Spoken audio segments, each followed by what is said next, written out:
Kurt, you ready? Commissioner Littlejohn, you logged in? Oh, I'm good. You're good? Okay. I always keep forgetting this. Okay.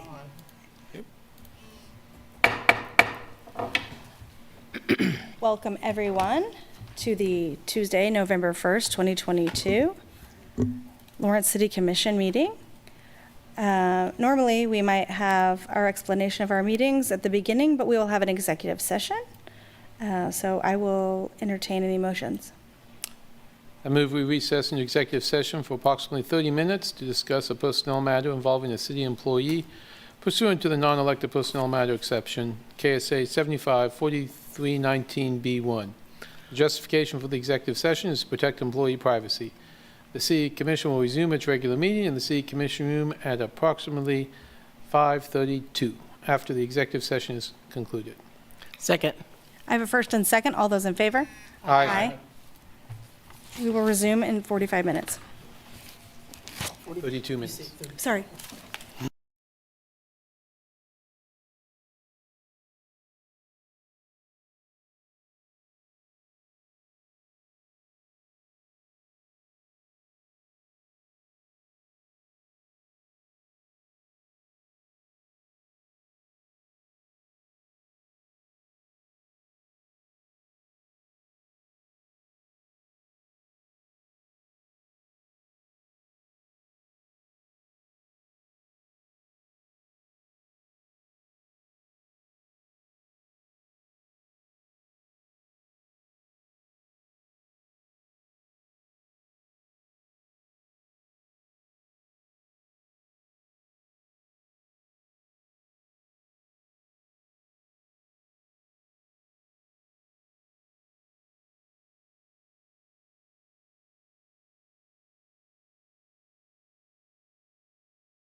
No, we're in it, like 5:45. Well, no, we have to say it real quick. Yeah. we'll just- Oh, Yeah. nothing to Forgot about report in that. recess. Ready. I think we're on. Porter, Kurt? We're ready, Mayor. Good. We have returned from an executive session. We have nothing to report. We will remain in recess until the usual beginning of our meeting, which is 5:45, so that members of the public who generally know that's when our meetings start will be here. And we will give our announcements at that time. Do I need a motion for that? No, good. All right, we'll return at 5:45.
Ready?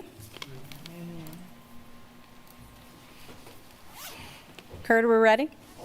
All right. Oh, yeah. Are you locked in there? Like the Zoom Nazi. I think I'm good now. Thank you, everyone, and welcome to the November 1st, 2022 City Commission meeting. We have had an executive session and returned. We had nothing to report. Now we will have some explanation of how our meetings operate.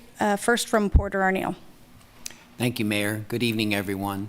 I just have a few housekeeping items for the Zoom portion of the meeting. This meeting is being recorded and broadcast on the city's YouTube channel and cable channel 25. Please remember to mute yourself during the meeting unless you are speaking. The chat function for this public meeting is disabled. All chats will go directly to me. Unless you are participating during the meeting, please turn your video off. This allows the active meeting participants to be seen on screen. You will still be able to hear the meeting.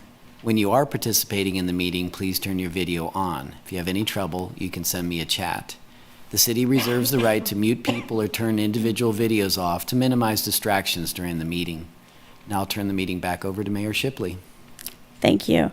And now we'll hear from Sherry Riedemann about general public comment. Thank you, Mayor. When the mayor calls for public comment, individuals attending in person should approach the podium to indicate they wish to speak. The podium can be raised and lowered, and we encourage you to use this feature to ensure your comments are heard. Individuals participating via Zoom should use the raise hand function to indicate they wish to speak. Please leave your virtual hand raised until you are called on. Individuals will be called on in the order they appear on the meeting host screen. Please state your name before speaking, and all comments will be limited to 3 minutes. Thank you. Thank you very much. Now we'll move on to the approval of the agenda. Do I have any motions? Move to approve the agenda? Second. I have a first and second. All those in favor? Aye. Aye. Passes 5-0. That brings us to recognitions and proclamations. We would like to proclaim November 2022 as Lung Cancer Awareness Month. Do we have someone here to speak?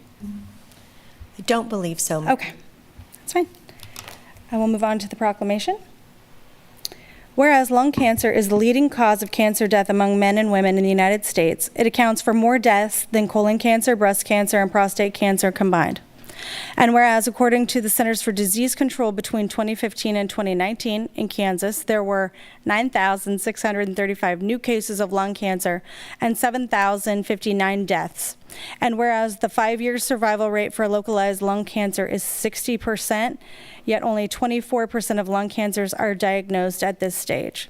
And whereas funding for lung cancer research is far behind funding of many other cancers, additional research is needed for early diagnosis, screening, and treatment of lung cancer, especially in lung cancer affecting women and lung cancer health disparities.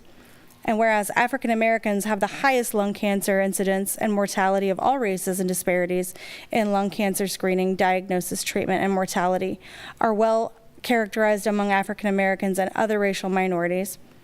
And whereas lung cancer in never smokers is the 7th leading cause of cancer-related death and accounts for 17,000 to 26,000 deaths in the U.S. every year, 60 to 70% of never smokers diagnosed in lung cancer are women. The proportion of lung cancers diagnosed in never smokers is increasing in the U.S. And whereas organizations working in Lawrence, such as the American Lung Cancer Screening Initiative, Women's Lung Cancer Forum, are committed to educating about lung cancer and lung cancer screening and working to increase lung cancer screening rates in Lawrence. Now, therefore, I, Courtney Shipley, Mayor of the City of Lawrence, Kansas, do hereby proclaim November 2022 as Lung Cancer Awareness Month and recognize the need for research in lung cancer affecting women and lung cancer health disparities, and to encourage all citizens to learn about lung cancer and early detection through lung cancer screening.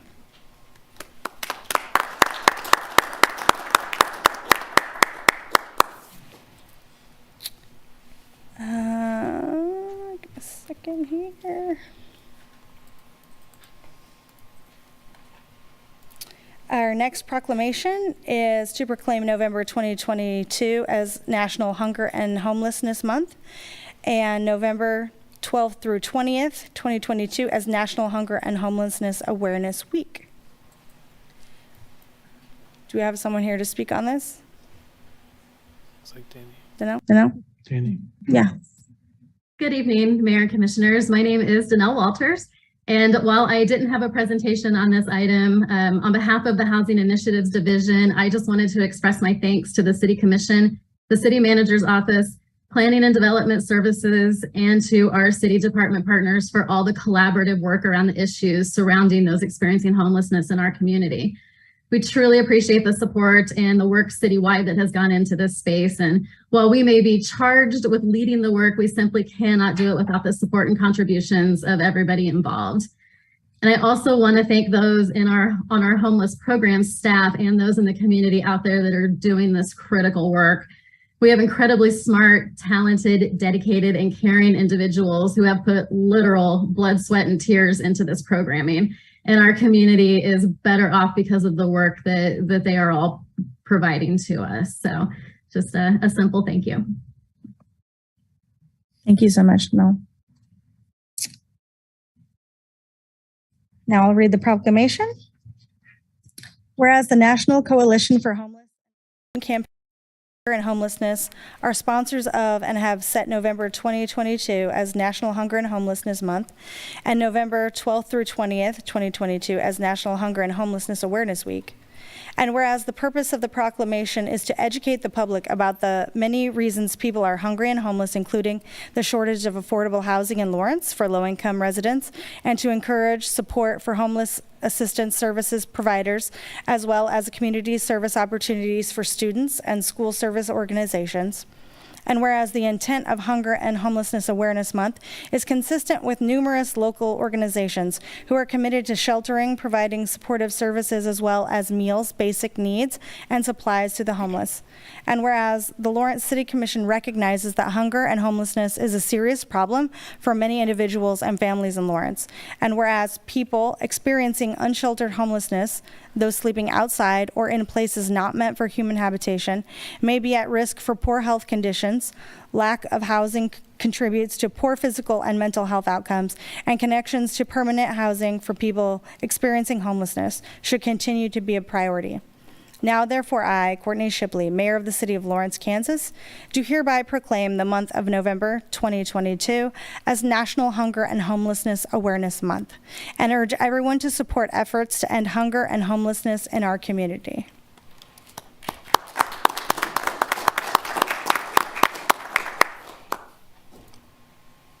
Thank you, Danelle. That brings us to our public comment. The public is allowed to speak on issues or items that are not scheduled for discussion on the agenda. Individuals should address all comments and questions to the commission. Comments should be limited to issues and items germane to the business of the governing body. The commission will not discuss or debate these items, nor will the commission make decisions on items presented during this time. Each person will be limited to 3 minutes. Is there any public comment in the room?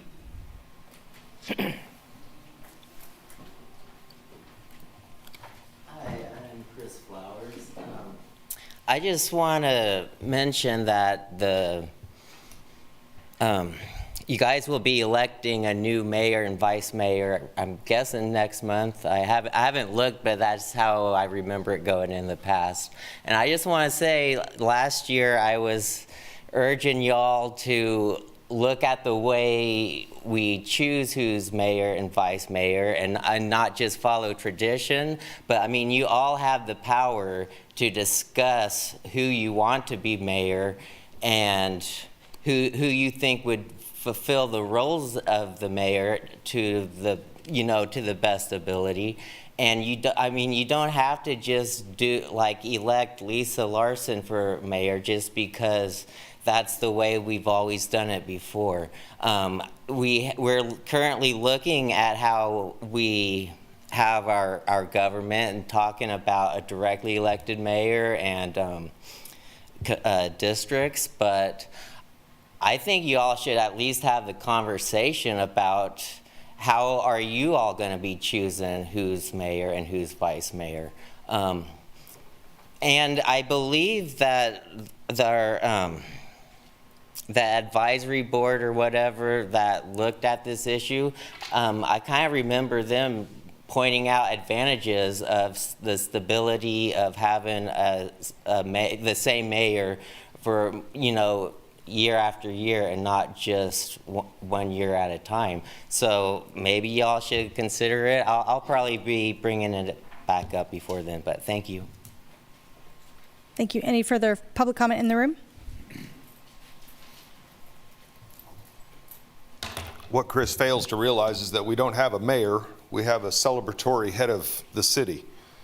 The mayor sits over here. So does the police chief, the fire chief, the Parks and Recs chief, everything else chief in this town. He sits over here.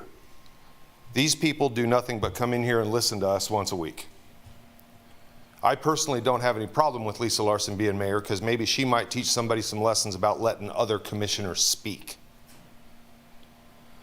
I put in public comment that your 7070, Resolution 7070 needs to be adjusted because we can't afford to be spending $340,000 on art, another $200,000 on art for another upcoming project. That shit needs to end. $50,000 cap, you got your 2% max that allows you to go for the smaller projects, but this crap with $20 million earning an art piece worth $340 million is for the birds. It's our money, not yours. You function on our money. You need to realize this. You function on our money. Let's get to the police. Contacted every single one of you guys, and I sent it to you too.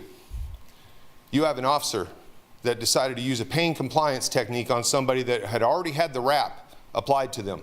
The only thing left was to buckle them down on the chest. Their legs were completely restrained. They had their hands cuffed behind them. When the fuck is it going to be ending that we have officers assaulting restrained people in this town? When is it going to end? Are you going to end it? You're the chief. You're the mayor. Are you going to end it? Amber doesn't give a shit because she just comes in here and works on other stuff. She don't pay attention to any of this. You guys congratulate yourselves for your proclamation about homelessness. Do you really want to talk about homelessness in this town? Really? And you read a proclamation for it. The game is changing, guys. The game is changing. You may have scared Justin away. You will not scare me away. Bigger people have tried. People with more power and more authority have tried. You won't scare me away. People are bringing me information. You all know this now. Not everybody, but you guys do. I've sent it to you guys. It's not the first time that people are going to bring me information because you guys ain't doing shit. That's why they're bringing it to me. And what am I going to do? I'm going to blast it. I'm going to blast it. And I'm going to hopefully find somebody that has the standing to sue your pants off. And I'm going to help them do it. Because you guys aren't doing shit to change this. You had a Citygate study that wasted money, didn't do anything. Now we got a police review board that doesn't do a damn thing. And you're going to review them again and come up with another policy. Why people still get beat. Got about 3 seconds left, losers. Is there any other public comment in the room? Hello. That's a tough act to follow, but hi, I'm Brooklyn Mosley. I'm a resident of East Lawrence, and I am here today to just talk about I don't want to call it unhoused problem in town, the unhoused issue, and the issue that I have is the way that this community is talking about the unhoused in this, like the unhoused in general. I don't look at them as just being people who are outside of our community. I look at them as being people who are a part of our community. I see them as my neighbors that just don't have addresses. And it is one of those things where resources are continuing to be scattered about this town. I think that that's exasperating the problem. We currently have a homeless shelter that is near the jail, and it is giving a really bad message. It makes it very difficult for people to get there. I live on Rhode Island Street and on New Hampshire Street. Prior to about a month and a half ago, we had a basically a place for people to get at least a lunch, and now it's been moved all the way across town. I talk to unhoused people every single day because I have an adorable dog that wants to greet unhoused people on Mass Street. And as soon as it moved, like, the first thing I noticed was just people telling me, oh, like, they've missed meals. And I have people, like, I talk to them all the time. They no longer ask me for things. They just like the fact that, like, I am willing to have a conversation with them. I am willing to ask them what their name is, where they're from, because I do see them as my neighbors. And I think that we need to think about how the resources are laid out in this community, and think about someone who does not have access to a car, someone who does not have access to things like getting into an Uber or additional money. Like, how are they going to get to that location? If you start from the camps that people live in and start walking, how long is it going to take you to get to a Salvation Army food kitchen that is now on the other side of town? And if you're starting from a certain point, if you're starting from downtown, how long does it take you to get all the way to the unhoused shelter that we have in town? So I am here to just say that, like, I think that obviously there is an issue here. My biggest concern right now is that we are coming up against the winter months. You know, I've already had, like, unhoused people just tell me how cold they are, and, like, it's not helpful that the weather is all over the place.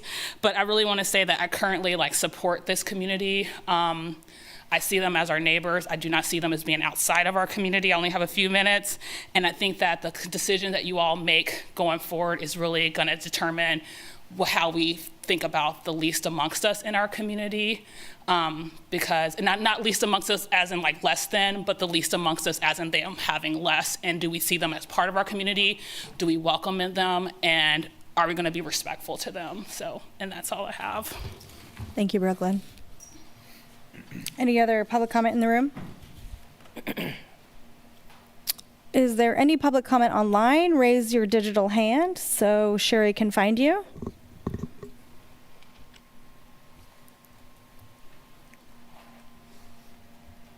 There's no additional comments, Mayor. Great, let's move on to the consent agenda. All matters listed on the consent agenda are considered under one motion and will be approved by one motion. There will be no separate discussion on those items. If discussion is desired, that item will be removed from the consent agenda and will be considered separately. Members of the public wishing to speak to an item that's been pulled off the consent agenda will be limited to 3 minutes for comments. Commissioners, is there anything that you would like to see removed for discussion on consent? No. Seeing none, is there anyone in the room? Echo to David.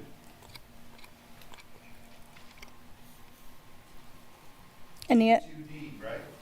Thank you, sir. Is there any other items? E7A, the one about tobacco. Okay, I have E2D and E7A. Anything else in the room? Is there anyone online who would like to remove something from the consent agenda? Raise your digital hand so we can find you.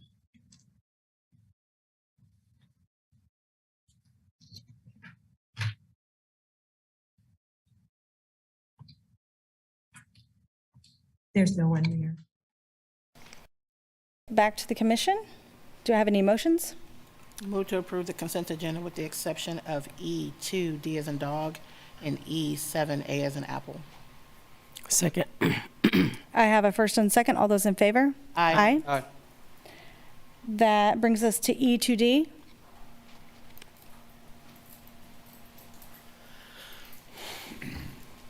Nothing that says Bert Nash on it should be on the consent agenda in this town until shit's fixed. You got a rehab center that they're involved in, and now it's supposedly going to be the county's looking at turning it over to Connections. You guys got a Bert Nash Governing Board here. What are they doing to help you fix that problem? You guys are accepting minutes. How many of you have actually watched these meetings or refreshed yourself or know what these minutes we're talking about? How many of you are actually involved in trying to guide this thing a little bit more to a conclusion rather than just dangling out there? Nothing that says Bert Nash on it should be on the consent agenda until those problems are fixed. Aubrey, you can have your time. Thank you. Any other, let's bring it back to the commission. Any comments or discussion? Let's check there's no public comment on this item in the room. Is there any public comment online? Raise your digital hand. There's no comments, Mayor. I'll bring that back to the City Commission. Any comments?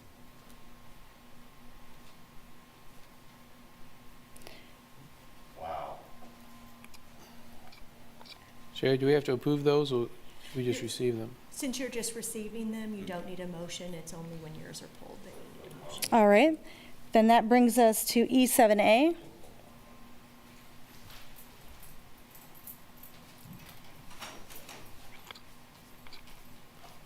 Hi, this is Chris Flowers, and I just want to talk about the religious exemption part of the ordinance for the new tobacco regulations. What will happen, I guess, if an 18-year-old goes to like a convenience store and they go to purchase cigarettes and they show an ID saying they're 18, which is under 21, but they say, but I need the cigarettes for religious purposes. Are they going to have to explain to the clerk their religion? And also, like, what if a clerk does sell tobacco to an 18-year-old after they say it's for religious purposes and the clerk doesn't ask any questions about it? Like, what the clerk's thinking, well, if it's for religious purposes, why should I question them? Who would the city hold accountable if an 18-year-old lied about needing tobacco for religious purposes when it's just for them to smoke? Like, if the clerk sells it to them, will the city blame the clerk for trusting the teen when they said it was for religious purposes, or will the city go after the teen for lying? And I do think it's something you all should be looking at, because I plan on letting everyone know that there's an exemption for religious purposes, and you all are putting it in this ordinance, so you should have thought about how this is going to work. What happens if at the end of the year, a quarter of our high school seniors that are graduating have suddenly turned Wiccan and they need cigarettes for their magic spells? Just something to think about. Thank you. Thank you. That brings us back to commission. Any other comments or questions for staff?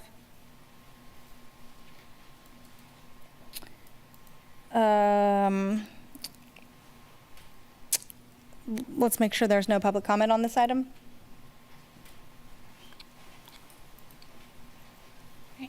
Good afternoon, evening. I'm Vicki Colley-Akers, Director of Planning and Policy at Lawrence Douglas County Public Health. We think that the religious exemption aspect of the policy is a critical aspect for ensuring equity. It has been undertaken with the intent to protect the religious practices and traditions of different cultures for which tobacco is central. We are confident that training and support of retailers will be adequate in securing successful implementation of this policy. We'd also be happy to stand for any questions that you might have. Thank you. Any other public comment in the room? Let's check online. If you have any comment on this item, raise your digital hand.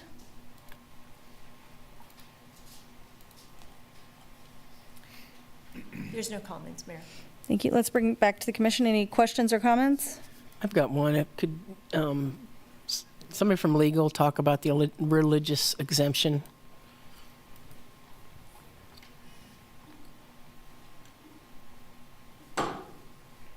Good evening. I'm Maria Garcia, Assistant City Attorney. Vice Mayor, that question really does go to enforcement, and I did want to defer to the health department in explaining how they planned on handling, an argument on religious exemption. If it were to come to municipal court, we would evaluate that at the time that it's brought before the court. That argument could be raised, certainly, and I think that we will evaluate it and provide, a legal opinion on that once it is in front of a judge.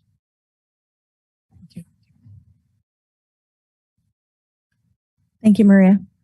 Any other questions? or discussion?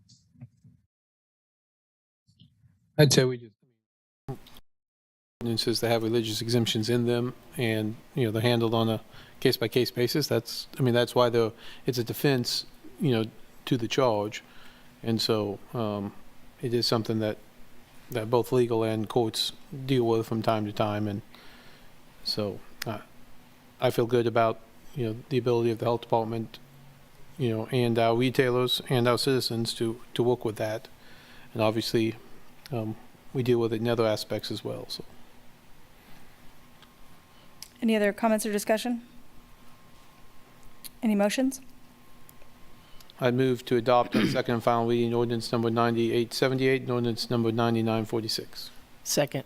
I have a first and second. All those in favor? Aye. That passes 5-0. That brings us to our work session. The work session provides an opportunity for the City Commission to discuss items in greater detail. The Commission will take no binding action on items presented during this time. Work session topics are eligible for live public comment. Each person will be limited to 3 minutes. Good evening. Oh, there you are. You're Good in real evening, life. Mayor. Sorry, you're in real life. I apologize. Good evening, Mayor and Commissioners. Britt Krumkano, City Economic Development Director. Tonight we want to circle back to a topic that we first discussed at our July Prosperity and Economic Security presentation. If you will recall, at that point we were talking about the ETC business survey, which we were getting ready to finalize and send out. And the issue of oversampling came up, specifically to try to capture the voices of women and minority business owners. At that point, we decided not to pursue oversampling due to expense, but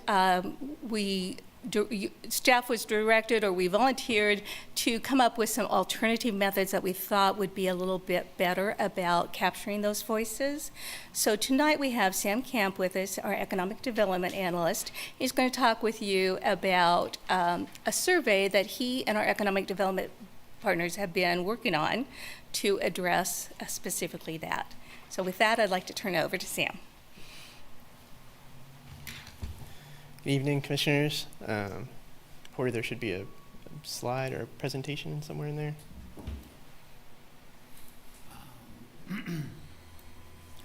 Is it on the agenda? Yes, it should be in the agenda packet. You'll need to pull it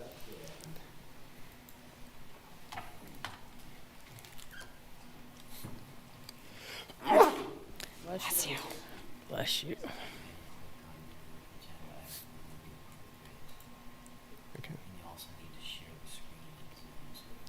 Okay, this is this is what happens. We're all normally on the other side, so let's see.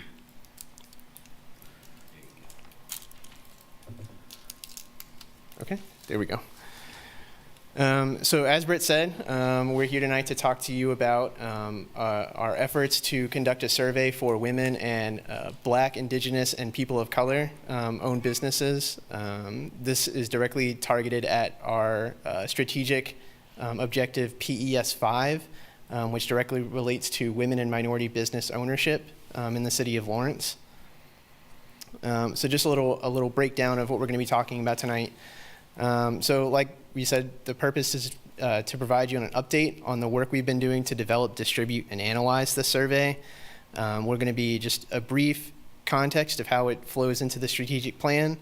And we did have an edit, and this was an oversight. We're going to be talking about next steps first, and then going into an overview of the survey. Apologies for that.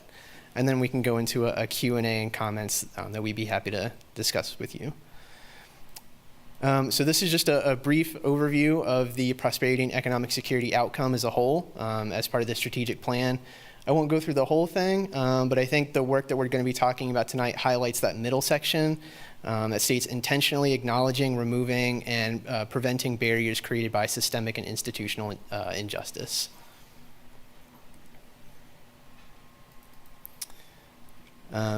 This is just further, thank you, Porter.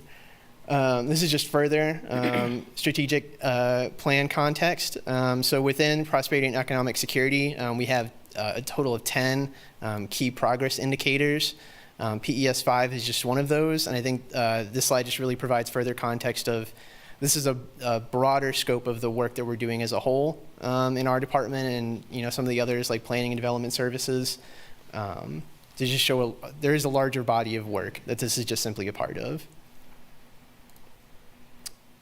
So diving a little deeper into PES 5, with the related strategies as part of the city strategic plan, as well as the economic development strategic plan that was developed in partnership with Ernst & Young.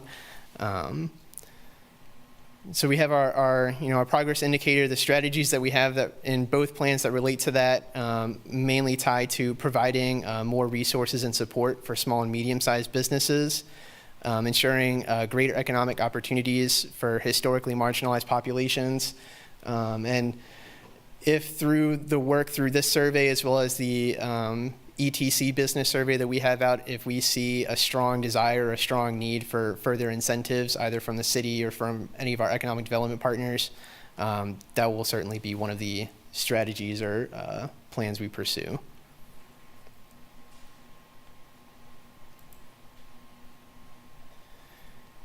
So this is the current and next steps that I had mentioned. So before tonight, kind of the beginnings of the survey, it started as a first draft in partnership with the city and our economic development partners. This is mainly the Chamber of Commerce, the university, KU Innovation Park, the KU Small Business Development Center, and Douglas County Core. It started as a first draft of questions based on some of the current assumptions that we had, mainly through the work that we've already done, reaching out to these communities, as well as existing surveys that had already taken place either at a national or community level. The questions were further reviewed and refined by a select group of women and BIPOC business owners to determine validity. And when we're talking about validity, one of the goals when we developed this survey was really to ensure that when the target audience was answering these questions and was completing the survey, they felt that their responses would matter. We really wanted to make sure that their voices felt heard, that when the city and the chamber and the university and all these partners saw what they had said, that something would be done, if that makes sense. So that's when we're talking about validity, that's what we mean. So where we're at now, actually, maybe we can move a little further down that line, because yesterday the partner organizations had a strategy meeting to develop kind of the marketing, because this survey, unlike some of the other surveys we've done in the community, this will not be randomized, this will not be mailed directly to these businesses. This will be a qualitative survey. If you've had a chance to look in the agenda packet, you'll see a lot of them are more open-ended questions. And this will be more what I've kind of described as boots on the ground. We're going to be meeting a lot of these businesses and a lot of these groups where they're at, because I think that's part of the work for this survey as well, is showing that we're willing to step out of City Hall, step out of our offices, and meet them on their time, because I think that helps build trust down the line. So the survey, the next steps, the survey will be launched through the Lawrence Listens platform. That was just one of the easier ways that we could legitimize the survey, on the city platform, as well as provide some ease of data analysis on the back end. Lawrence Listens allows us to transfer all the data to an Excel sheet and a PDF that allows us to kind of work through and see what we can find. And then towards the bottom, after the target responses have been reached, we'll start doing that analysis.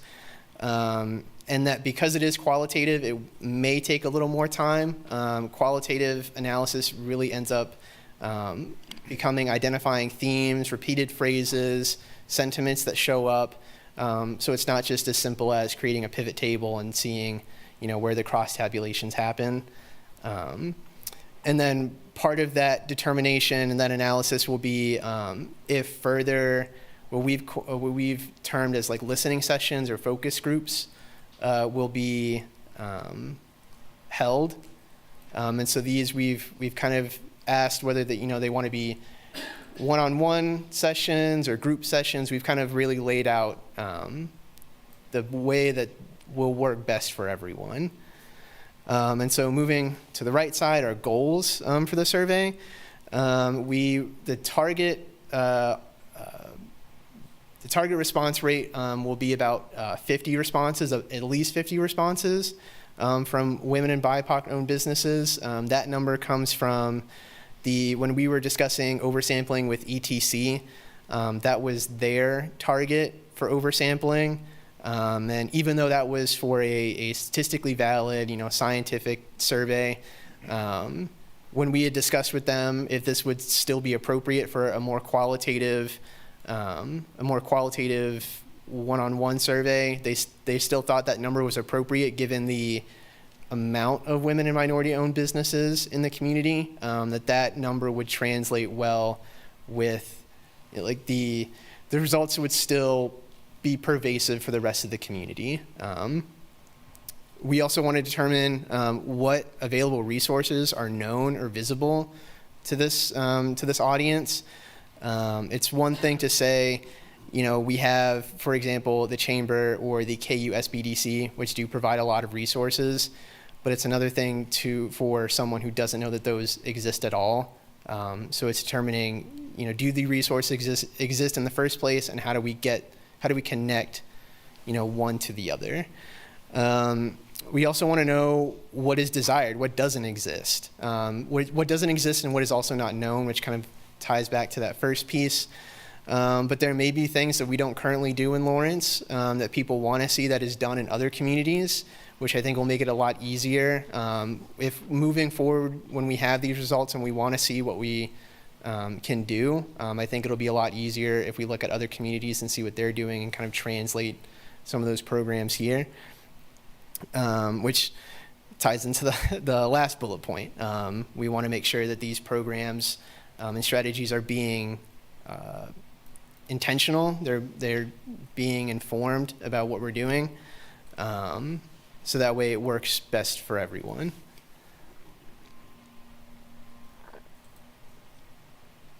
So moving into kind of the who, what, why, how. So who it's for, as we've said before, women and BIPOC-owned businesses in Lawrence. Specifically, we're keeping the target audience in parity with what the ETC survey is doing.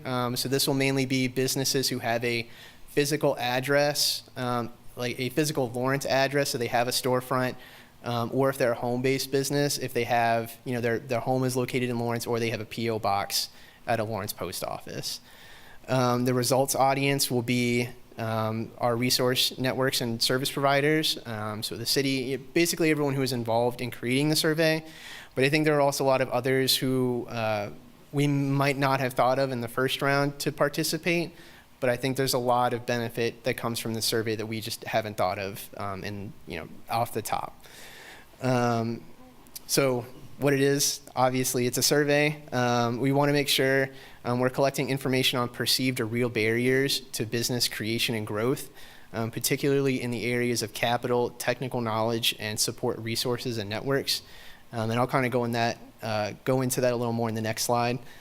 And we also want to make sure we're capturing any positive aspects or experiences in the community. One of the things we had talked about when we were first developing the survey was when we were seeing other surveys, some of them tended to focus on the negatives. What are we missing? What are the gaps? What do people not like about doing business or having a business in a certain area? But that's not necessarily the case. There are a lot of good things that are happening in Lawrence, and we want to make sure that those are amplified. So if we are doing good things, we want to make sure we keep doing them, and if we need to invest in them, even more. So for the why, women and BIPOC business owners in the city of Lawrence particularly represent a disproportionately low number of total business owners in the community. If you were to make a comparison to the overall population demographics, about 50-50 for men and women, about 75-25 for white population to minority population. That is not represented in the business community. For women business owners, it's approximately 5%. There's some flubbing when it comes to, what you're comparing it to, but 5% is about where we're at with women-owned businesses, and we're at roughly 1 to 2% for minority-owned business owners. So you can see there's a lot of, if we were to make the general population demographics our goal, there's a lot of ground to cover. And so with a survey like ETC that's doing scientific or statistically valid measurements, we felt that there was a real chance that those communities could be entirely missed in a statistically valid survey that had done random sampling. We also want to make sure that our resource networks and service providers understand what they need to do to help and eliminate barriers. It's the classic, you don't know what you don't know. So we want to make sure that everyone is aware of the problems and the successes. Want to make sure we capture that as well. And kind of provides a roadmap for what needs to be done moving forward. And one of the things we'd also discussed was some of the trending business models among women and BIPOC business owners may not necessarily be captured in traditional data sources where ETC and some others collect some of their information for surveying and things like that. And what I mean by trending business models is that that home-based business type that grew especially a lot during the pandemic, in that there are people who they own a business, or they might not technically be registered, but they do a lot of work to sell paintings on Etsy, or they sell products on eBay, things like that. That still technically qualifies as a business. You're providing a good or service for some kind of monetary value, and so while that may not necessarily be captured in some of these traditional data sources, we want to make sure that those folks are still being heard as well. And so lastly, the how. I think this is what we've been talking about all night, but it is an initial survey that we're working on to provide a mix of quantitative and qualitative data. And then, like I said before, if we reach our threshold for a desire to participate in further listening sessions, either in one-on-one or kind of a group setting, that will be part of it as well. And so lastly, just as a way to kind of summarize the survey, so we don't have to go through the whole thing, the major themes of the survey, right off the bat, one of the very first questions we ask is, are you satisfied with Lawrence as a place to do business? This is a question that we have in our ETC survey, and it ties directly to PES1, which is one of our other strategic plan indicators, which that is the indicator. How satisfied are you with Lawrence as a place to do business? And like we've talked about earlier, we want to make sure we know what resources are available and known to these businesses. We want to make sure we know what resources are not available or known to this audience. And one of the last things that we had seen in a couple other surveys that we wanted to emulate here is identifying some of the larger cost areas. It was typical to see in other surveys where they were asking what was the approximate cost of starting your business, how much did you need to put down either immediately or within a year or so, some of these startup costs, as well as where was that spent. Because it's one thing to say, oh, it took a lot of money to hire a couple of people to start my restaurant or things like that. But it's another thing to say, oh, it took me a lot to refurbish the outside or the inside of my historically owned property. Case in point, something on Mass Street. It's historically registered place. There's a lot more work that goes into something like that. So is that something that we can help with? The city, the chamber, not someone in the community. How can we help with that? And that's the end. So we'd be happy to take any questions or comments from the commission or from the public. Thank you, Sam. Great job. Any questions, commissioners? Hey, Sam, I have a couple of questions. In your slide where you said that you were planning to sample at least 50 women and BIPOC business owners, how many do we have based on your understanding of women and BIPOC businesses in the city? Yeah.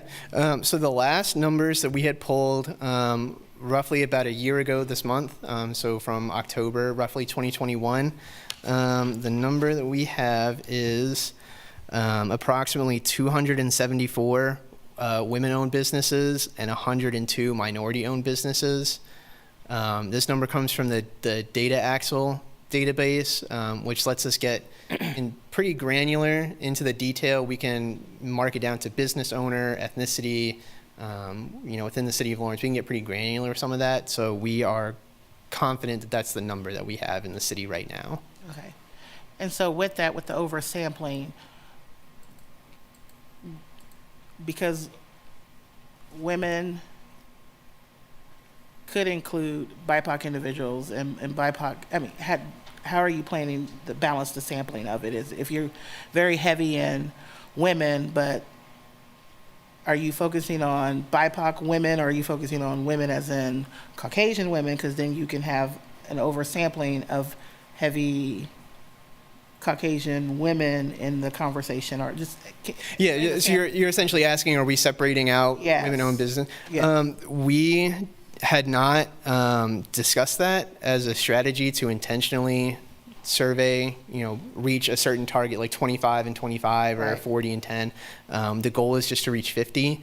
I think once we start to get the survey out and we see where a lot of these, if we do see a large majority are maybe white women or minority men, or if we start to see kind of a greater parity, because we are doing this intentionally, because we are meeting people where they're at, and word of mouth, we can go and do that work. We can make the time to go say, okay, let's go start talking to some of these people and getting them to participate more in the survey. Okay.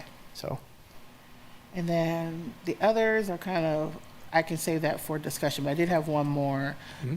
At any time in putting this together, I know the emphasis is on talking to women and BIPOC business owners,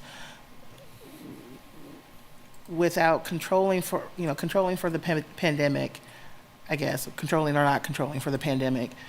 Did you put any thought or consideration into speaking with women and BIPOC business owners who have shuttered since the pandemic, to at least hear their voice in that? Or do you feel like that's a whole nother area that could come in, that information, qualitative information, can be shared at a different time?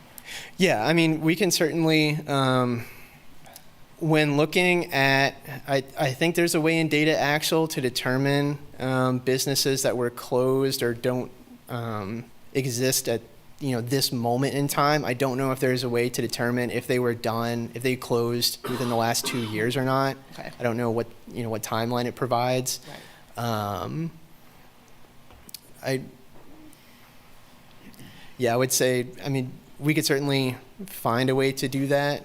I don't want you, and we can talk about it more in discussion. I think I just wanted to ask the question because it'll lead to more discussion later on, but okay. I just didn't know if that came up in your conversations with partners. Was there a space to engage individuals, since this is a underrepresented group in our community, to at least hear their voices if we know of women and BIPOC business owners who in the last year or two had closed their business, and to at least get their perspective, that could be of additional help in the work that you and Britt are doing. So we can talk about that in discussion. Yeah, well, I will just say really quick, as we're talking about it reminded me, in the ETC survey, one of the questions we have is, I think it says something along the lines of, like, what are your business plans the next year or two?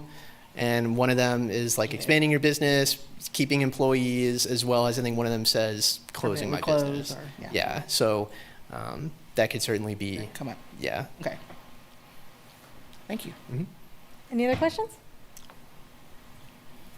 All right, let's make sure there's no public comment on this item. Thank you, Sam. Don't go far. Not seeing anyone in the room. Is there any public comment online?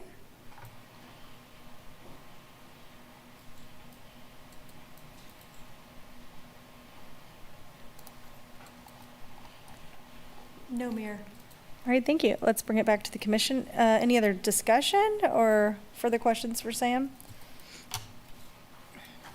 No, I appreciate you putting that together, and I'm anxious to see how the results come out. Information we gather from the survey, as well as the ongoing process of actually, bringing them in person and talking to them. So I appreciate that very much. Thank you. Commissioner Littlejohn, I had a couple. I didn't see anywhere on the survey, maybe I missed it. Is there a spot for anybody that potentially started a business and it failed and just started another business? Kind of those folks that have tried and failed but are still trying again. And another one I was thinking of was the listening sessions afterward. Will there be any sort of folks that have capital there, like any sort of people from banks or any sort of financial institutions that can provide valuable advice for folks? Just in that immediate prospect of, what you want to do, how you want to start your business, what you're looking for, things of that sort, that initial touch that they can go ahead and follow up on. Yeah. So to answer your first question, not necessarily. Is there, do we have a definitive way to figure out if they're on their second or third venture thing? We do have a question that asks, how long has your business been established? So if they say less than 1 year, we can figure out if they're relatively new. And thinking about the ETC survey, I don't know if there's a question that directly targets that as well. So unfortunately, that's not in there. Speaking to the listening sessions, our thought when developing the listening sessions or putting that as an option in place or moving forward, we had thought about it more as similar to the listening sessions that were done for the climate action plan with the county. So they're more of just longer forum sessions where maybe there wasn't something that was captured in the survey that they wanted to speak to, or they didn't want to, it's going to be a small box on, a website and they have to type it all out. But if they wanted to speak more, half an hour or something, and they wanted to do that, that's really what we thought of it more as, rather than a community help session. I don't know if that's the right, you want to term it that way, but that's what we felt the direction of those listening sessions would be. Okay. Yeah, I just thought of it initially at the other way, just for folks to go ahead and establish that relationship with those folks that, are experienced in that world and do help out other businesses, maybe not on the scale that some folks started them at, but they can provide helpful advice in that regard. So. And if I may respond, Bert Nash, Economic Development Director, I think those are the types of things we're hoping to learn from the survey that we follow up on. So if they really lacked that type of service, then that would be something that the city and the ED partners would focus in on bringing to these different groups and trying to get that information to them. So I see that kind of as the next follow-up. Gotcha.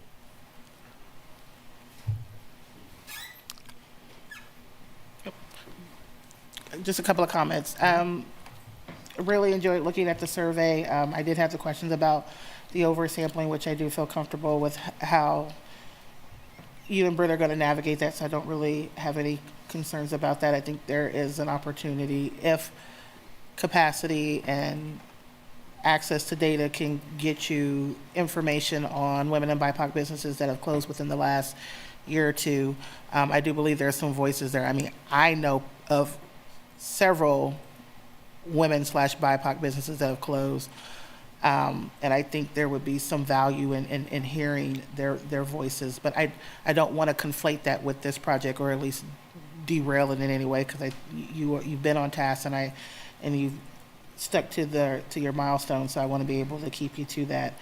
I did have a question about. I did have a thought about question 14,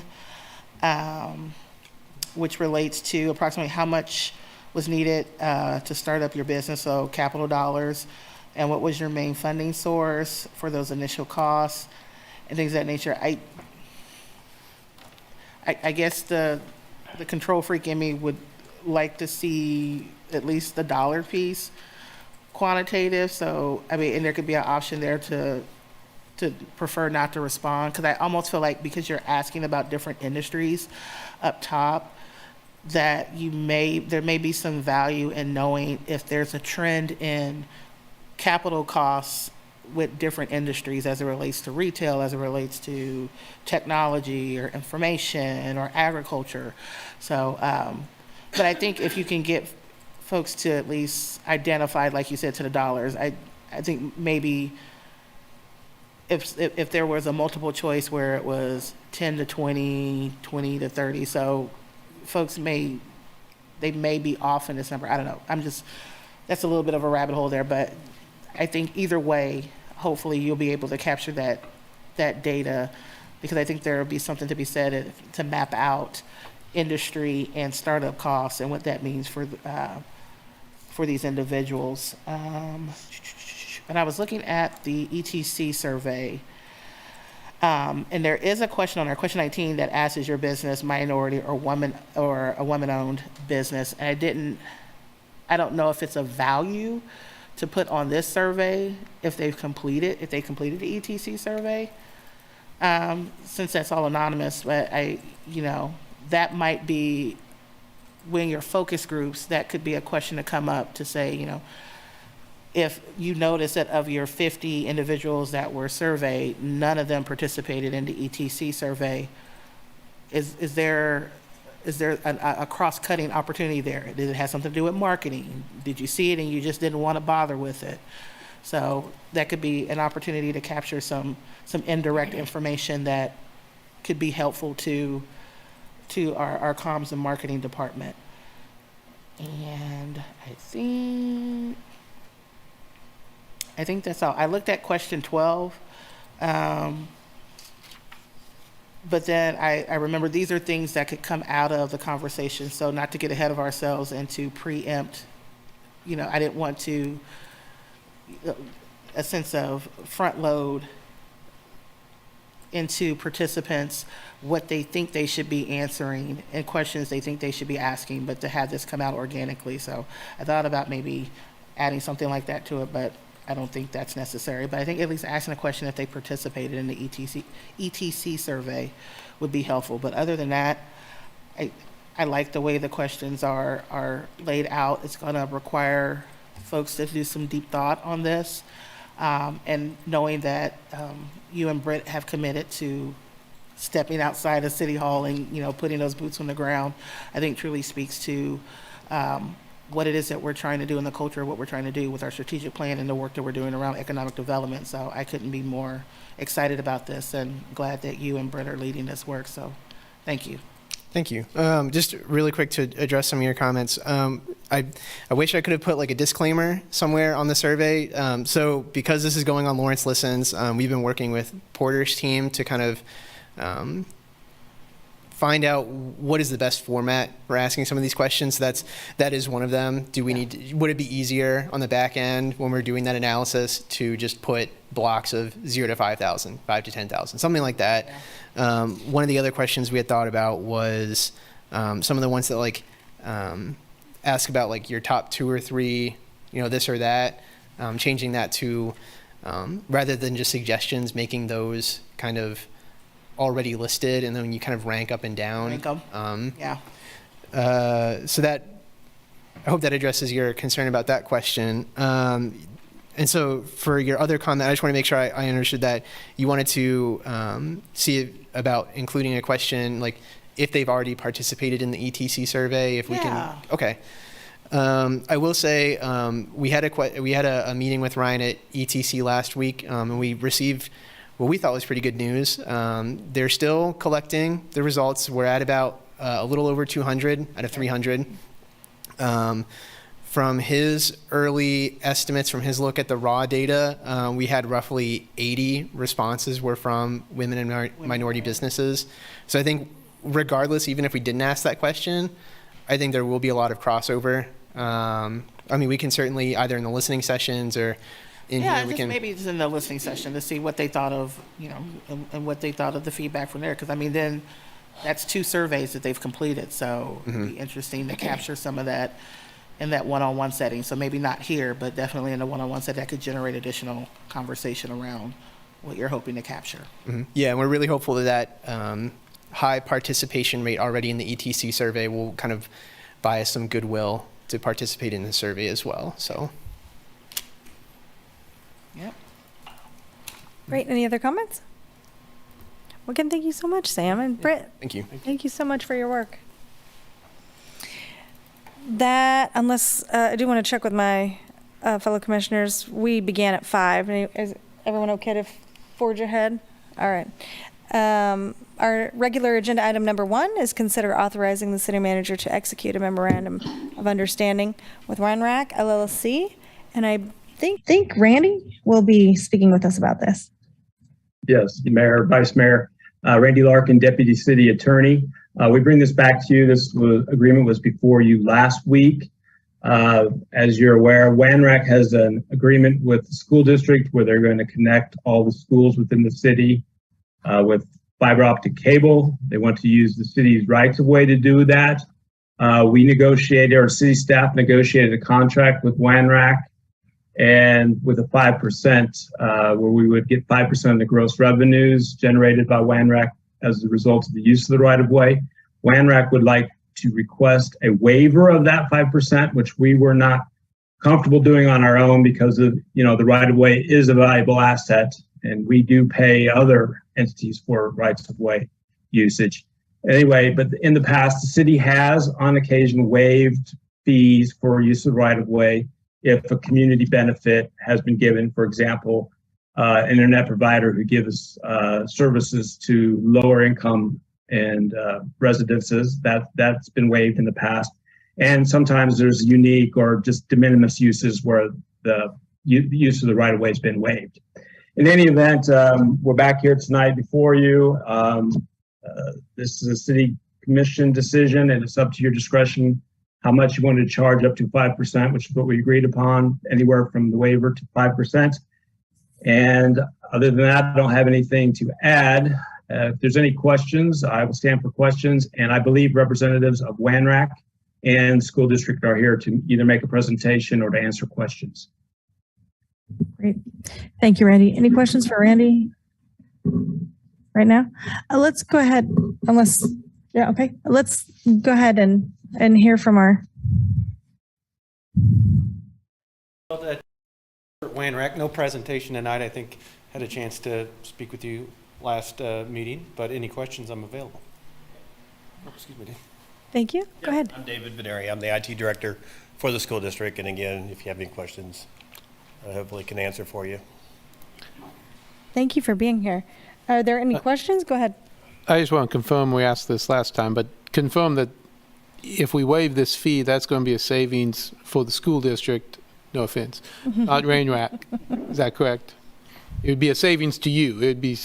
We'd be passing that savings on to you, to the school district, not going to the pocket of WANRAC, correct? If it's, the way it's stated is if it's waived, they will not charge us for that. Thank you. Great. It's my understanding that the savings on that is equivalent to about $3,900 a year. Is that correct? What I read in the memo?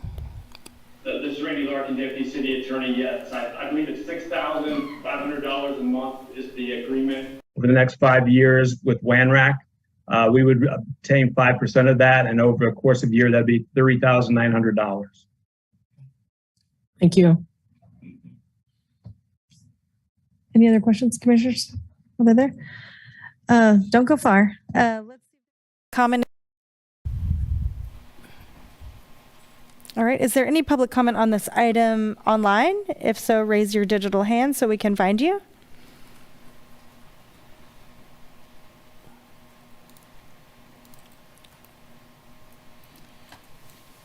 There's no public comment on this item. All right. Thank you.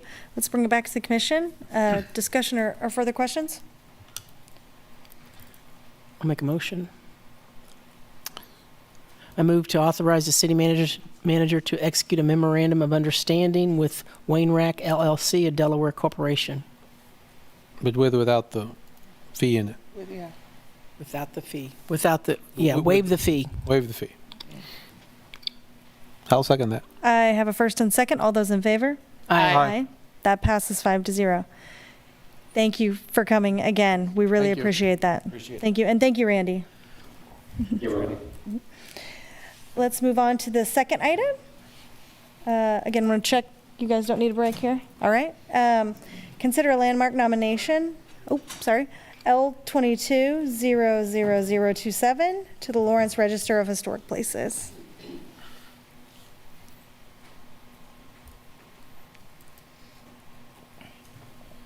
I'm not seeing where to share my screen. There we go.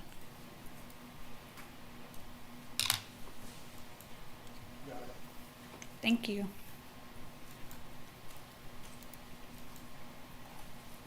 Lynn Braddock Zollner, Historic Resources Administrator. Really excited to be here tonight for something fun and adventurous. This is a landmark nomination for the Handel T. Martin House. It's located at 1709 Louisiana Street. It's been nominated under Criteria 3 for identification with a person who significantly contributed to the development of the community, county, state, or nation, and then Criteria 4 for its architecture. This is the property location here in blue. This would be 17th Street on the north, Louisiana on the east, and then down here would be 18th Street. This is a photograph of the house showing the front elevation. Some of the architectural detailing, you can tell there's shingles in the gable ends. You have these really nice eave returns here. There's bracketing underneath the gable end and the eaves, wide overhanging eaves. A really nice front porch. This is reminiscent. It's a 4-square structure with colonial revival detailing and a little bit of craftsman influence. This is showing one of the sides of the structure. That's the north elevation. And then the rear elevation, your staff report noted that there were 2 additions to the structure on the rear. And this was, we believe, an open sleeping porch and an open porch underneath that got enclosed for additional space for the structure, probably sometime in the mid-1940s. This is showing the 250-foot environs for the property. And then just to tell you a little bit about Handel T. Martin, because I love to try to say this and get it right. He's associated with the developing field of vertebrate paleontology during the period of significance for the house, which is 1917 to 1931. Martin served as field and laboratory worker and instructor and assistant curator at the National History Collections at the University of Kansas. According to the National Register of Historic Places nomination, Martin has been recognized by the Vertebrate Paleontology Program at the University of Kansas for his significant contribution to the fossil collections and for the training of numerous students who went on to distinguished careers in the field during the 20th century. The Historic Resources Commission adopted a resolution recommending nomination for the City Commission, and that report was included in your agenda packet. The questions as part of that report or the lack of significance or the significance of the property, and as I mentioned, it's being nominated for its significance for its architecture and its association with Handel T. Martin. The explanation of the integrity, the structure retains integrity in design and location. The case of the nominated landmark found to meet criteria for designation, the things that should require certificate of appropriateness are the fenestration pattern, the windows and window details, door openings, the historic form of the structure, which is that 4-square form, the primary porch form, the dormer shapes and placement, the wood lap siding, the shingles in the gables end, the bay projections, and the wide overhanging eaves. And that's the Secretary of the Interior standards would be used for guiding those projects that would come before the Historic Resources Commission. And it's important to note, I know this is kind of a stock paragraph that we always include in these nominations that you see, but the primary goal of the HRC is to build a register of properties which show the diversity and growth of Lawrence since its inception. The nomination of this property is another step toward registering a wide variety of historic properties which together present a visual history of Lawrence's past. The goal of the Lawrence Register of Historic Places is to represent all socioeconomic strata, residences, businesses, and industries which illustrate the diversity that has been prevalent in Lawrence since its inception. And staff is recommending that you adopt Ordinance 9945, designating 1709 Louisiana Street as a landmark on the Lawrence Register of Historic Places. And I'd be happy to stand for any questions you might have. Thank you so much. Any questions right now? That's great. Great. Did you have any owners or anyone that wanted to speak? I believe the owners may be online. Yes. Is it yourself, Warren Frick? Yes, Would you like to speak with us? sure. My name is Warren Frick. I'm the owner and live in the property at 1709 Louisiana. Thank you for considering our nomination. Ms. Zollner did a great job outlining the property, and Handel Martin's contribution to the history of the property. I would just add that Charlie Black also lived in this house in the 1940s, the only four-time All-American basketball player to play at KU. Interesting. That's very cool. Well, thank you so much. And thank you for offering your property up to be on the register. You're welcome. I have a question for the property owner. Mr. Frick, hi, I'm Lisa Larson, and I drive by your property quite a bit as I cut through campus to get to my house. And I noticed about a month or so ago that you were installing geothermal on the property. Is that correct? That's correct. That's great. I really appreciate that. And just the mix of historical with new, I think that's a really good process. I appreciate it. Yeah, we can't wait to start saving on our electrical bill. That's great. We'll have geothermal and you will. Yes, sustainability and historic properties can go along together. Thank you. Any other comments or questions right now? Let's make sure there's no public comment on this item in the room. Doesn't look like it. Is there anyone online who has? Raise your digital hand, we'll find you. No, Mayor. Great, let's bring it back to the commission. Again, I'd like to thank the owner and Lynn for her work. Any comments? Discussion? Beautiful place. Yeah. Yes. It's also my old stomping ground, so I'm really excited to see it well kept. Thank you. Any motions? I move that we adopt on first reading ordinance number 9945, an ordinance of the City of Lawrence designating 1709 Louisiana Street as a landmark on the Lawrence Register of Historic Places. Second. I have a first and second. All those in favor? Aye.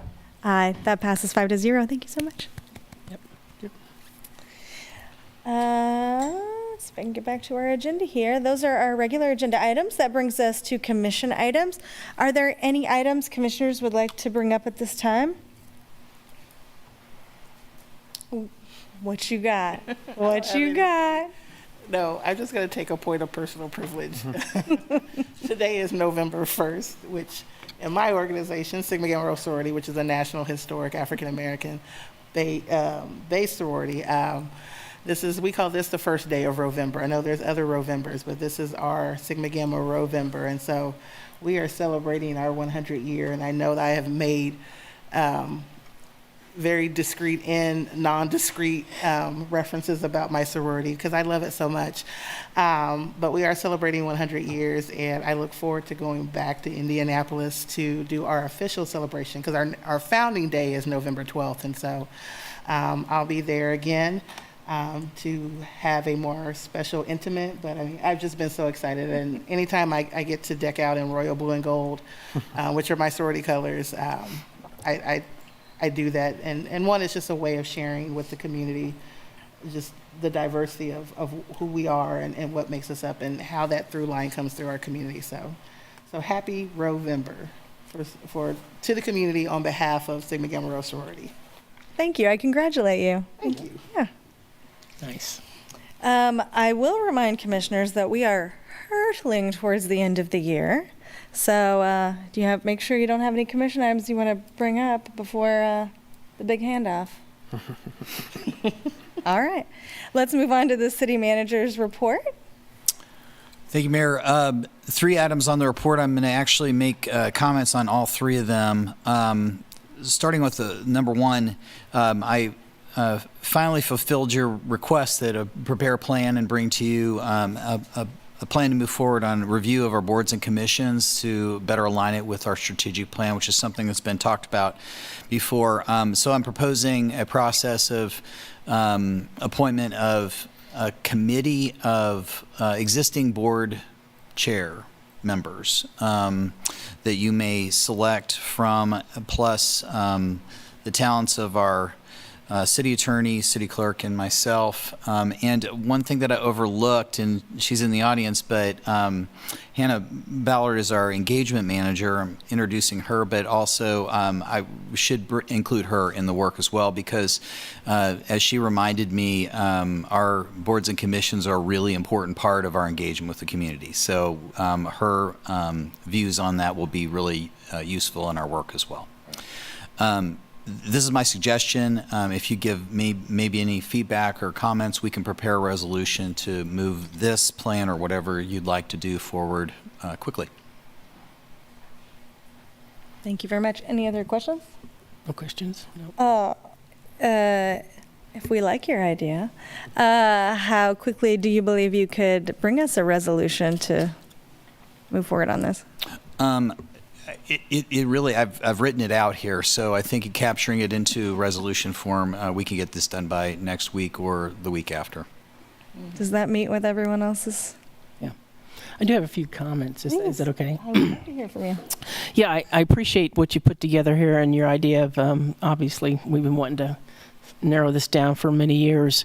In your suggestion of having 5 committee members, and I think it was 5. Yeah, it was 5, and then narrowing it down at least 10 boards. I would like for the commission to consider even narrowing down the boards to align with the topics of our strategic plan. So there's 6 items there to consider that, whether that's something that can be discussed as part of the committee as to whether or not that would work. And then also, instead of just 5 members from the current boards, I would like to see that to expand to 10, with 5 of them being from boards and 5 of them being from the general public. So we can get an idea from the general public, what their thought is on this, as to how this should work. And the idea of having each commissioner nominate 2.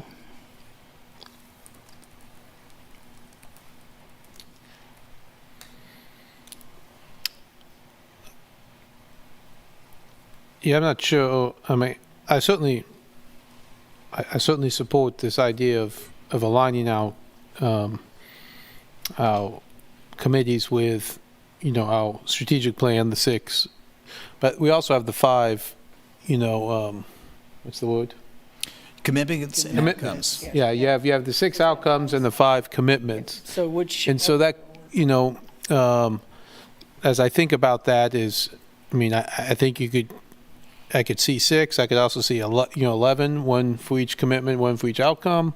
I could also see some combination of those. So I guess I'd leave it, slightly open to see how we come forward with that. But I do think the important part is that we're aligning our our boards with those outcomes in our strategic plan, and then we're giving those boards direction in ways they can help us to accomplish that strategic plan.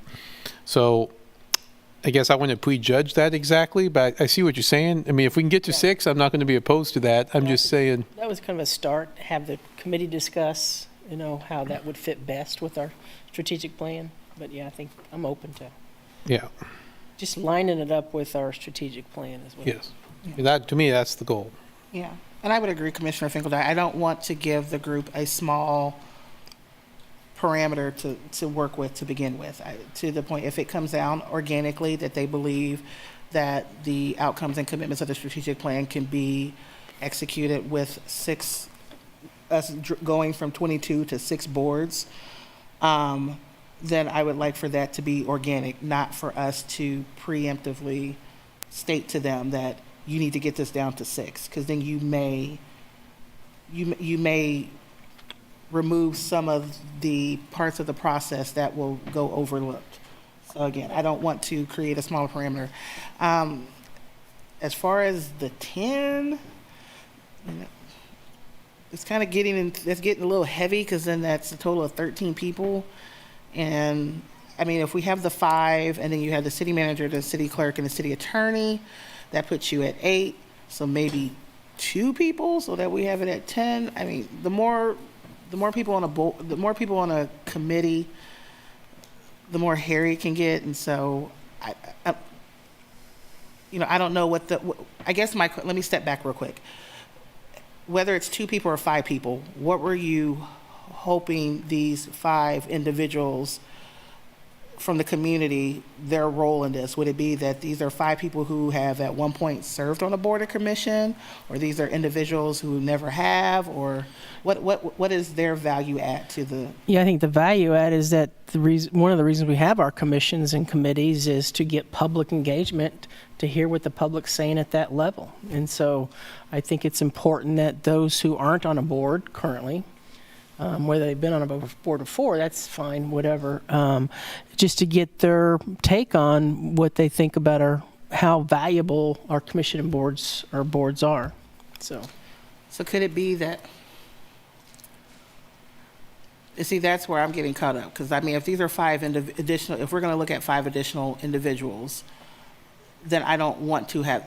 Then I see a different value as to 5 individuals who have never served on the board as opposed to 5 who have, because those are 2 different conversation dynamics. So I think it depends on what you hope those individuals bring to the committee that will determine if, because I mean, could I sit on it? Or well, we can have a commissioner sit on, but would they be on the board, or would they just be waiting? You're talking about part of the committee? I'm talking about as part of the committee. Yeah. That's why, Yeah. Yeah. I guess I would. Did you mean people with former experience, or I think do you have anything in mind? No, I didn't have anything in the mind. I think it can be anybody within our community that, that would like to, have some say in this. I just think that to limit it just to board members, that leaves out the folks that we're wanting to engage with. I mean, a large population of folks we want to engage with, and I'd like to get their ideas on it. I can see the value of having some people besides existing board chairs, but I guess I think 5 of them would. I mean, I think that'd be a really big committee. So I would do something, and I certainly don't need to appoint people to the committee. I know we do that sometimes, but I think 5 existing board chairs and maybe 2 non-board chairs plus those 3 or something would be fine by me. How big is your code change committee? What? How big's your code change committee? My code change committee is big, but that's okay. Well, let us not exceed that. That's a big committee. No, I'm fine with number. I just threw out the numbers just to make it even. It doesn't have to be, but I also don't want to limit to just board chairs. And I can see that. Yeah, but I definitely would like to see members of the general public involved. Well, you're going to bring us back a resolution, so I think maybe have them talk about it, and as long as other people think there should be at least some number of non-chairs on it. I'm fine with 2 additional, so then that makes it 10. The entire committee. But on the staff that are on that, are they considered part of the committee, or are they the liaison? I don't know what you want to call it. Are they actually part of the committee? I don't have an opinion on that, honestly. If we get it to having to vote on things, it probably is going to be a strong recommendation. I think this will be a very strong consensus. We're there to advise and try and build something. Ultimately, you're going to have to vote on it. So we can bring a recommendation forward, whether it's a split vote or not vote, Sure. to you, as you sometimes get here. Sometimes, yeah. Yeah, I just don't, I guess I didn't view the staff as being part of the committee, more of in the role of providing information as well and guidance on our strategic plan, because, obviously staff is in deep on that. So that's how I had looked at staff on that. Liaison. What did you say? Liaison. Yeah, like a liaison or whatever. Yep. I don't want the number to be equal to the number of chairs. So however we interpret, I think if we have 5 existing board commission chairs, 2 to 3 people from the community is more than enough. And I say that because we don't, whether the conversation, there's going to be nuances as if these are individuals who have served on boards, city boards and commissions, or individuals who have never engaged. And so I think if we're not going to identify that, then if we want to keep an even number, then I would say no more than 3 individuals from the community, in addition to your 5 existing board and commission chairs. Low number makes for good communication. Yeah, I'm fine with that. Were you wanting to limit it just to board chairs, though? Okay. No, so you have the 5 existing board and commission chairs, and then you wanted 3 people from the community, so. That'll work. I think I chose 5 because if we wanted each to have 2 selection, but that doesn't have to be. Yeah, well, that works for me. With you. Okay. Okay, well, cogitate on that a little. Did I hear 7 or 8? 8. Okay, so 8 appointees by you and staff, whoever we want, are serving in liaison role to advise and participate. Okay, we'll bring that back to you hopefully next week. Thank you. Thank you. Yeah, the rest? And the 4 months is good. Just some of the points. 4 months, we'll do our best to make that. And the charge also, to bring back not just this is the alignment of the boards and commissions, but we'll do some work that's really staff has been working on since I got here of how to standardize rules of procedure. How do they bring things to you which isn't standardized? Some of these other things that we've seen work well in some boards and commissions and don't work well others, but to get that standardized orientation, rules of conduct, procedures, those sorts of things. So there's a lot to do in 4 months. Yeah, and there'll be the same rules for each board, because that's one thing. Yes. It's an issue now is we got different rules for. Right. Relationship of the liaison, the staff liaison, all those things. Thank you for that. The next item on the neighborhood plans progress, that's just really an update. All of our departments are very hardworking right now. The planning department is very hardworking. They've got a lot of on their plate. Some of it wasn't even planned at the beginning of the year. So Jeff is giving us a realistic estimate and update on some of the neighborhood plans, which we know are important. And so I appreciate him giving you that update. And they are trying to manage that and bring those plans forward as soon as they can. Wanted to update that. On future agenda items, we have a couple of you have mentioned the imbalance here. Here we're right at 7:15 tonight and almost on the cusp, and not going to hold. And the 8th, we always keep election night pretty light. Yeah. But this is really light right now, so we may try and put some things on there, try and get this resolution before you. And then the 15th does have quite a heavy agenda. There's a couple items I think that are coming that aren't even on here yet, but I just wanted to alert you to that. Let's see, and we had the Human Relations Commission recently. It was in your minutes that you approved, and I think they were urging you to take some rapid action on something that, proposal that they have brought forward to you. And I'm just elevating that in case you wanted us to be aware of that on the scheduling. Yeah, because it was was it chapter 10 and chapter 13? Sorry, thank you. I'm hunger fog. Because I know they had their special meeting on it, and then there was with the affordable, AHAB spoke on it as well. Yeah, I understood the next step was to go to attorney review. Oh, I understood that. Which is underway. Yeah. I think they had wanted to see some kind of action in November, or November, if you will. November. That counts as a joke. So were you thinking like November 8th or November 15th? Ooh, that's kind of quick. The legal review still has to happen. We're just I'm highlighting what your board and commission asked of you. Yeah. And we can get it scheduled, but time is short. Right. Yeah, when are we, and I noticed I was looking on here, we don't have setting our legislative agenda. And I know we typically did that after the first meeting of December.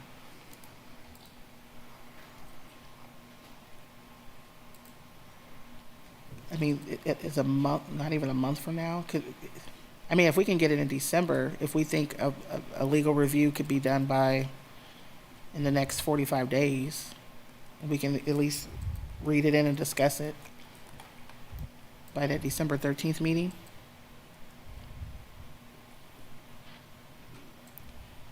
We could plan for that and see how it goes. We'll give you an update. We can shoot for that. Okay.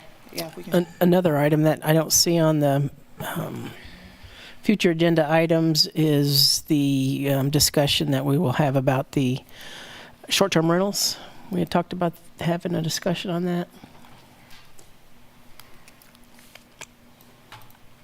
I thought that was in the Is it on there? manager's report in our last meeting.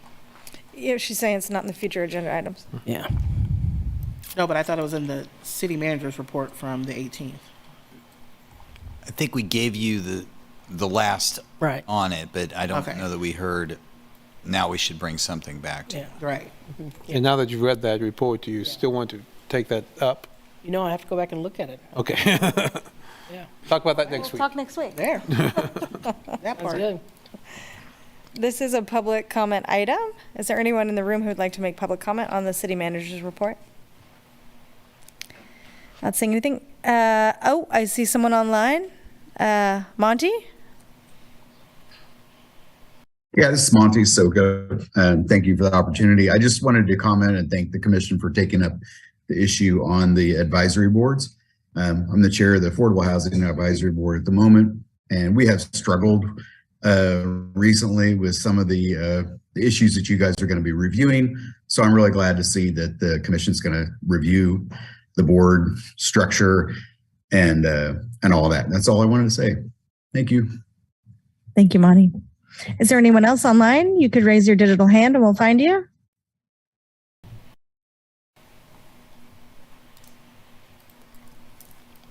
There's no more comments, Mayor. Very good. That brings us to the calendar. Any items we need to correct or add?